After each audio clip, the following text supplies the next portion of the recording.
exchange. We'll use those two together in kind of a case study, and then we'll just wrap up with my contact info. Starting with firm, by way of introduction, AIMpoint Investments, we are focused in 4 core areas. The 1031 exchange and the DST, we're going to talk about those in more detail. But we also offer investment vehicles called qualified opportunity funds. So if someone sells a stock or a crypto portfolio, and instead of having to pay a large capital gain, they can elect to invest those gains into a qualified opportunity fund, and they achieve certain tax benefits for doing so. And then we also offer real estate syndications and private equity vehicles for investors that are high net worth and just want to diversify their portfolio away from the stock market. We can help them invest in development projects or value add funds, distressed real estate funds, things of that nature. But we're all real estate focused. As an advisory practice, we don't do any stock and bond advising ourselves. We turn that over to wealth managers that focus in that area. Personal introduction here. So I went to UCSB. I now live in the area once again. I've been out of the area for about 15 years, but my wife and I just moved back to town. I left to serve in the Navy for a bit. Flew airplanes in the Navy. That's a photo of me and my. Oh, thank you. That's a photo my wife took on my last flight in the Navy. I flew the F-18 in the Navy for 10 years, which was a real highlight. But I bookended that time as a real estate professional. So I started here in town as a real estate broker. I worked for a very large private medical office portfolio. We had over $1 billion of commercial real estate under management. And then as I separated from the Navy in 2017, I went through a master's program and got myself back into real estate, working with the firm I'm now with. So with that, we'll jump right into 1031 exchanges. So 1031 exchange is looking to solve a problem, and it's a tax problem. So if you think about your number one largest single expense in your life, it's almost always going to be tax. When you add up your income tax, your property taxes, sales taxes, will that work if I click that way? Okay, let's give it a shot. Here you go. Do I have a USB-A? That might be the other question. I don't. Whew. I don't. That's a problem. Yep, I'm just going to have to push buttons. Okay. Thanks, though. Okay. So tax is a big problem, and tax is a problem when we sell investment real estate. Somebody alluded earlier to when we sell a primary residence. If we meet the primary residence test of using it 2 out of the last 5 years as our primary residence, we can exclude up to $500,000 of capital gains under Section 121. If we own the property as investment property, we get no such exclusion. So these are the tax layers that we may be subject to on that sale. You see that if we've taken depreciation on the asset, so if we've written off any of the property during the ownership period, we're going to be subject to up to a 25% tax on that portion of the sale. We're also subject to long-term capital gain tax at up to 20%. We also have net investment income tax of 3.8%, and then state level taxes. In California, we have the highest state income tax rate in the country. That caps out at 13.3%. So in total, somebody selling investment property could be paying up to 42% capital gain tax on that sale, on the gain portion. So that's the problem, and the solution here is, well, more problem statement here. I messed with my presentation. I usually give an hour-and-a-half presentation to CPAs and attorneys. I pulled out a bunch of slides. I left this one in here. So let's continue to just explore the problem. And that is by showing how dilutive it is to wealth creation for us to be paying taxes. So I use this as an example. If we just start with $1 and we double it, and we do that 5 times, and we look at the difference in the wealth we create between not paying a capital gains tax and paying a capital gains tax. If we start with just 5 times, so in our lifetime, if we double that 5 times, that dollar turns into $16 if we don't pay tax. If we do pay a 30% capital gain tax every time we sell, it only turns into $8. So it's about twice as much wealth that we create if we can avoid or defer that capital gain tax. That's pretty impactful when you think in the Santa Barbara market, the median home price is about $1 million. If you put 20% down or $200,000 down on that property, all that property has to appreciate is to $1.2 million for you to double your equity. So if you did that 5 times over your life, you'd be looking at half the wealth if you didn't take advantage of some tax deferral on the sale. Just to show you how bad that problem gets, if we do that instead of 5 times, if we do it 20 times, it's 95% less wealth that we're creating. So highly dilutive to wealth creation. Paying a tax every time we sell is a good way to prevent ourselves from growing wealth. So the solution here is using Section 1031 of the tax code. So it's called Section 1031 because that is the element or the section of the tax code that we're referencing here. That's the actual language of the tax code, but from that language we pull out 3 requirements to perform this transaction. Number 1, we have to make sure that the property we're selling is held for a business or an investment use. Number 2, the properties that it involves us selling an investment property, and then we have to purchase an investment property in order to defer the tax. And those properties must be like kind to each other, just meaning they're both pieces of real estate. And then finally, we have to structure it as an exchange. We'll talk a little bit more about that in what makes it an exchange. There are a couple of different ways we can do these. There are 4 different types of exchanges.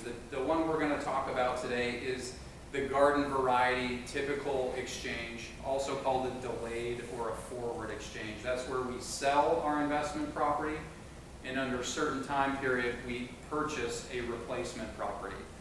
We can also do that in reverse. We can do it simultaneously, and we can do an improvement or a construction exchange where we utilize some of our funds to improve the property.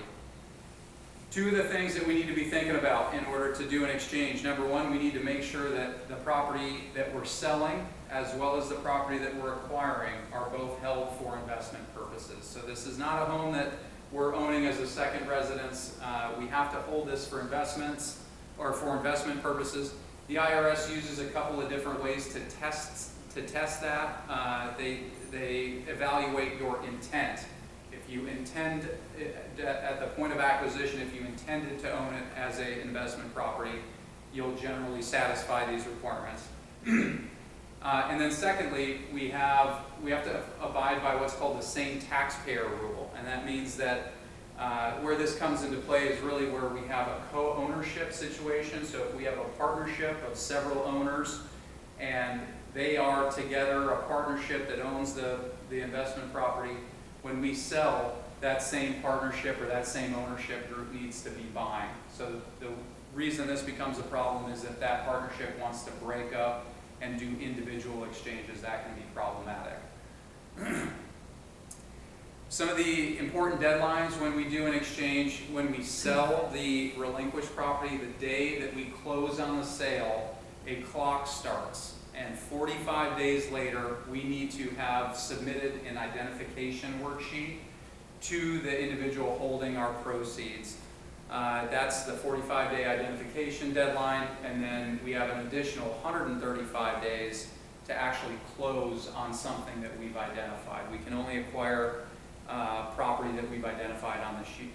Go ahead, on our worksheet. So on that time schedule, is it possible to do a lease to own on a property you're buying into so that you have the time to sell your place, and once you do that, you can convert that lease to own to the purchase? So, Dan, let me make sure I understand your question correctly. So we sold our relinquished property. Well, you haven't sold it yet. What Okay. you did is you bought the other property. You got into the other property first, but not as a purchase, as a lease to own. Okay. So that you could make your sale a little more flexible, a little bit easier, and that you've already located the property you're going into. Yep. So that would be fine. You just have to make sure that the timing of the sale and the purchase align with that window that we provided. So if you were still marketing your relinquished property for sale and you had a lease to buy on your next property, You would just have to make sure that you closed on the sale before you concluded or finalized the purchase of the replacement property. Okay. Yeah. And then we have some specific rules on what we can identify. So it would be nice if we were going through an exchange, if we could just pull the MLS for an entire county and say, this is what I identify. We can't do that. We have very strict rules on what we can identify. The most commonly known is the 3 property rule. That's simply where we put 3 properties on our worksheet and we submit it. The second is called the 200% rule. That means we can identify any number of properties so long as in aggregate they don't exceed 200% of the value of the property we sold. So if we sold $1 million property, we can identify up to $2 million worth of property across any number of properties. And then the 95% rule is kind of a default rule. If we exceed both 3 properties and 200%, it's acceptable as long as we close on 95% of what we've identified. So here's the exchange equation. So there are 2 requirements that we have to observe in order to get a full tax deferral. The first is that we reinvest all of the proceeds. So if we sell $1 million property and we pay off, well, let's use the example here. We sell a $5 million property and we pay off $2.5 million worth of debt. There's some cost of sale. We've got net equity of $2.2 million. So the requirement number 1 is we have to reinvest all $2.2 million. But we also have to replace all of the debt. So in this example, we had a $2.5 million debt that we paid off on the sold property. In order for us to get a full deferral, we have to replace that debt. You can see in this example, we looked at an example where we purchased a replacement property for $5.2 million. We put a little more debt on it than we had to, but we reinvested all the equity. As a result, there's no tax impact to the sale. So now this transaction would be subject to no tax, to a deferred tax. We'll skip that example. And then, as all things in the U.S. tax system, we have a self-reported system. That means that we do what we want to do, and then we tell the IRS what we did, and they decide whether they want to audit us. It's no different in the exchange. So we're going to do the exchange in coordination with your CPA, attorney, and me as the advisor, and then we're ultimately going to file this tax form. It's called the IRS Form 8824. It's just a 2-page form where we report to the IRS what the exchange details were. They have a 3-year period to audit the exchange.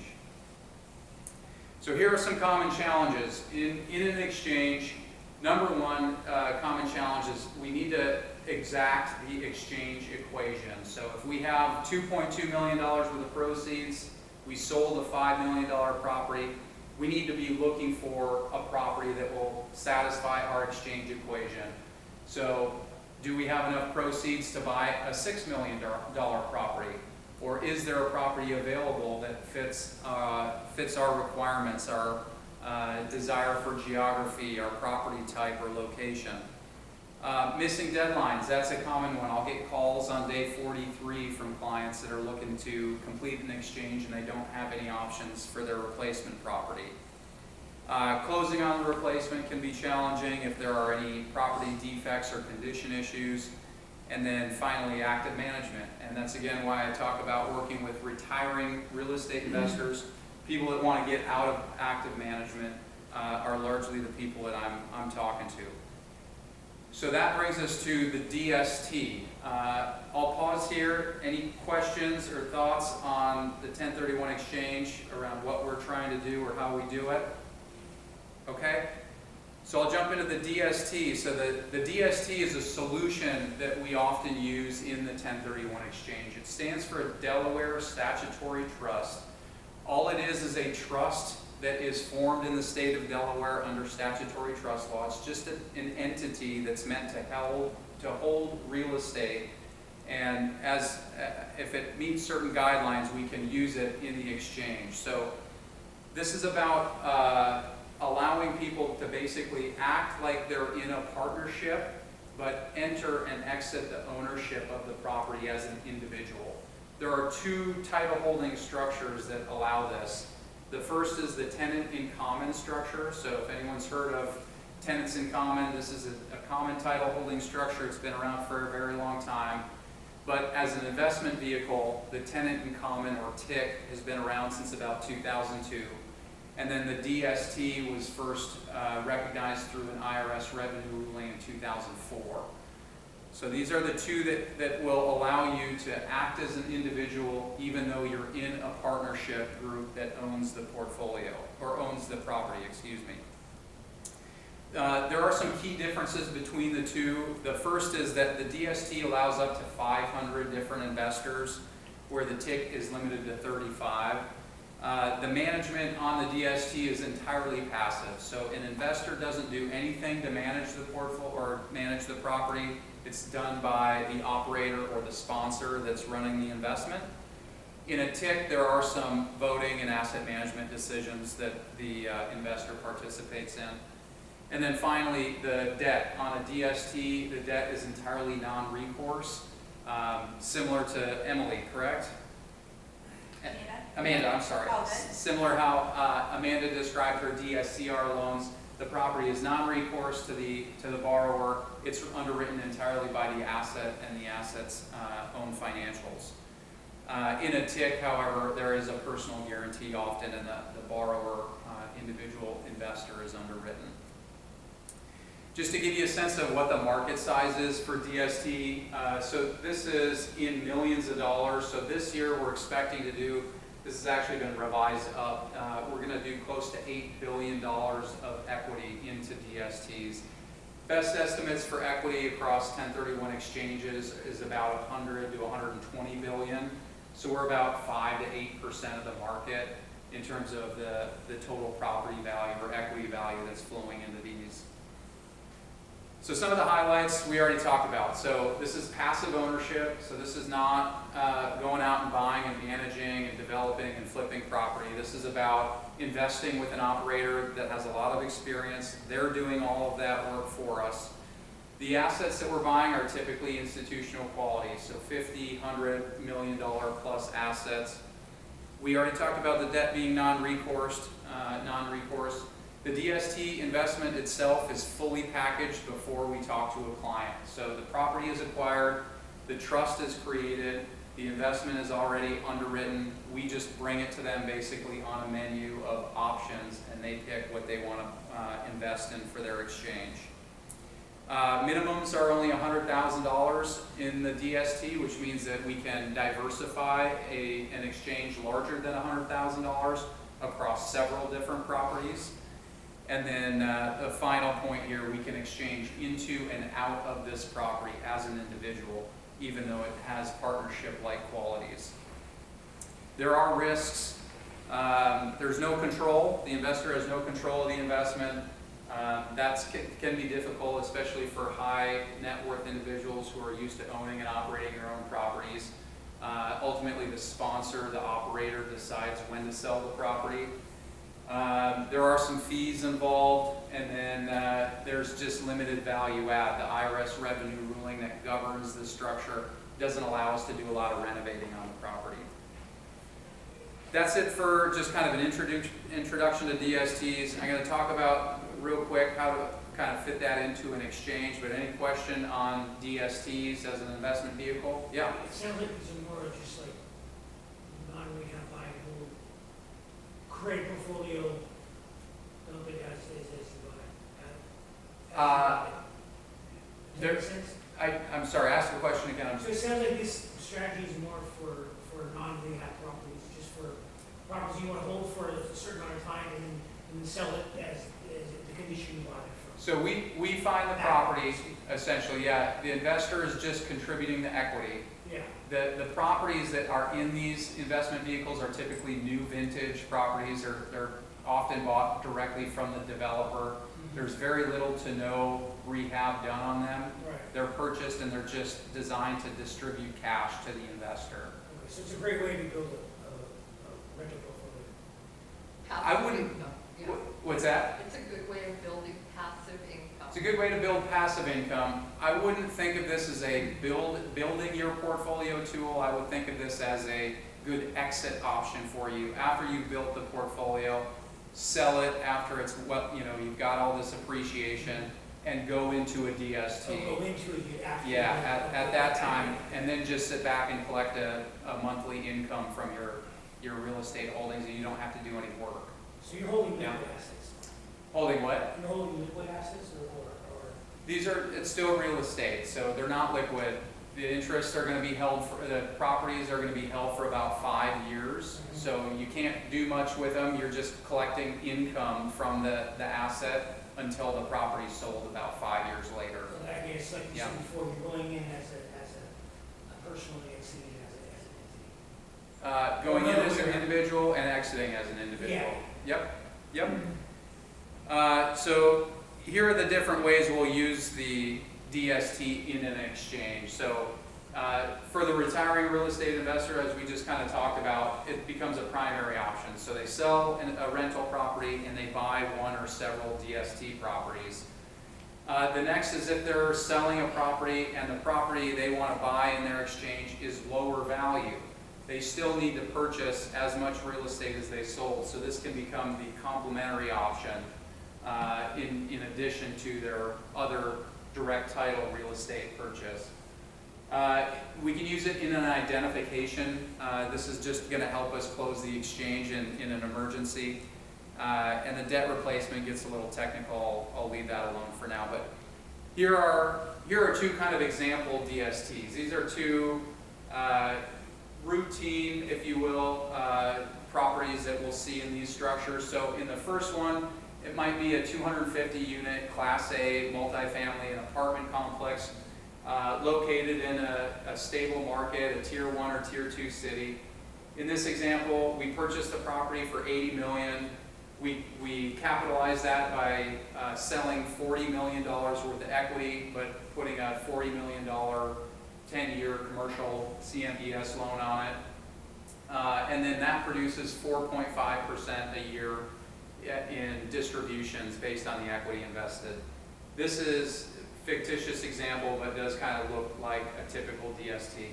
DST2, you can see the numbers there. That's an Amazon fulfillment center. We do see a lot of Amazon fulfillment centers in these structures.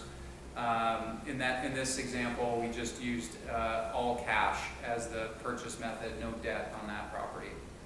So here's the scenario. If we sold a rental property for $2 million, we repaid a $500,000 loan. That leaves us with $1.5 million worth of equity. So if I was working with a client in this scenario and they wanted to incorporate these two DSTs, you can see what we would do under the DST solution, investment solution. So we would simply just fracture their $1.5 million in proceeds across both those DSTs. So $750,000 of equity in DST1 and $750,000 in DST2. That satisfies our exchange equation. The investor's left with no capital gain tax for the sale of their investment property, and now they have a completely passive portfolio of two properties that generates cash, generates a monthly income for them. I'll skip that one, and I'll just end there. Any questions? My contact info is here. If anyone has any questions, of course, now, but if anyone knows anyone that is looking to sell investment property or has tax questions, I'm happy to connect. Sorry to interrupt. Yeah, if you do 1031 exchange and move it into DST to avoid the capital gain tax, then how long do you have to keep it into the DST before you can, again, take it out perhaps and do something else with it without paying the capital gain tax? Yeah, so there's no defined holding period for how long you have to hold a replacement property. There's kind of a safe harbor of 2 years. So generally we respect a 2-year period, but the property is not going to be, you don't control as the investor when it's sold. So even though you could potentially sell it after 2 years, you have to wait until the operator that's running the investment elects to sell the property. That generally happens at about year 5 or year 6. Oh, okay. Yep, so you'll be invested for about that period of time. Dan? 27-year rule on depreciation, they don't have much to do with this, or is that not? No, it's very relative here. So Dan's mentioning the depreciation timing that we're allowed for residential property, it's 27.5 years. That means the basis of the property, of the improvements of the property, and land is not depreciable. But for the improvements, we take that amount and we divide it over 27.5 years, and that gets written off every year as an optional deduction to our income. So that is still available for the DST investor. So if they purchase an apartment complex, they'll get a 27.5-year life cycle or time frame for their depreciation to occur. An Amazon fulfillment center, by contrast, commercial property is depreciated over a 39-year period. Okay. Do you actually see people motivated to make that change at that time, or is that not really that much motivation? You saying going from the commercial to the residential? Yeah. Well, not so much that, but just the 27-year deduction where you can no longer deduct that. Is that ever a motivating factor in doing these exchanges, or is it not so much? So if I understand your question correctly, maybe you're asking if their basis is fully depreciated, Right. Maybe they don't have any basis and they can't depreciate further. So yeah, in that case, we've got a solution where we can purchase a DST property that has more debt than the investor needs. That restores some basis, and they can go back to actually depreciating away that new basis that we generated for them. Yeah. So there's a way to create tax efficiency there. This is largely tax planning. So we are looking to create ways to generate tax efficiencies for the investor. That's a very important lever that we can pull. Yeah. Yes? I think this is so cool. I've definitely heard of 1031 exchanges because I've been used as the lender Yeah. in those transactions. But the DST thing, I have never heard of that, and that's so cool. And I've always wondered, okay, well, how difficult is the 1031 exchange if because it's like apples to apples, Yeah. and trying to like what if you move to a different state where real estate's like you're retiring and it's less? Like, Yeah. what are you doing to make sure you're leveling that out? So this solution just makes a lot of sense. It being so hands off, piggybacking on her comment, the 5-year mark is it kind of like it's like, hey sis, you just need to chill out. We'll let you know when we sell this. You'll get a letter. That's it. Okay. Yeah. You get a letter about 60 days before the property is scheduled to close. Gotcha. And you're just along for the ride during that 5-year period until that letter comes. But most people, they want the cash distribution. They've grown a real estate portfolio. They've got a large amount of equity. They don't want to pay a tax on it, but they just want to receive a monthly income. So I have investors that go into these and they never want them to sell. And I've got other investors that want their money back the next day.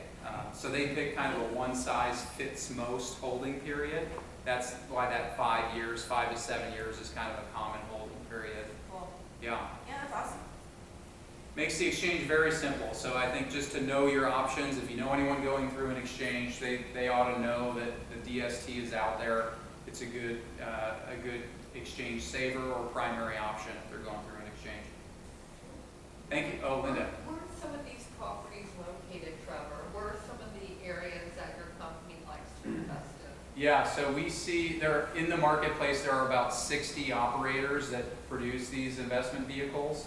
They each have a different focus, whether it's a property type or a certain region. Largely, we've seen a lot over the last 3 years focused on areas that were benefiting from migration patterns. So we saw a lot of Sunbelt markets, Arizona, Georgia, Texas, Florida, the Carolinas. That's kind of reversing now. So we're seeing a lot of oversupply in those markets. So we're starting to pick up more secondary and tertiary markets because some of those migration patterns are reversing, and those, Kansas City markets, Rutherford Glen, Virginia, outside Richmond, Virginia, we've got an offering in right now. But those are where people are going back to or maybe aren't so affected by oversupply right now. I almost never, there's an exception to this, but it's very rare, almost never see properties located in California in the DST structure. Most investors want to get their holdings out of California for tax purposes. Thank you. Any other questions? that apply to New York too? We very rarely, yes, it does. People want to get their holdings out of New York. Similarity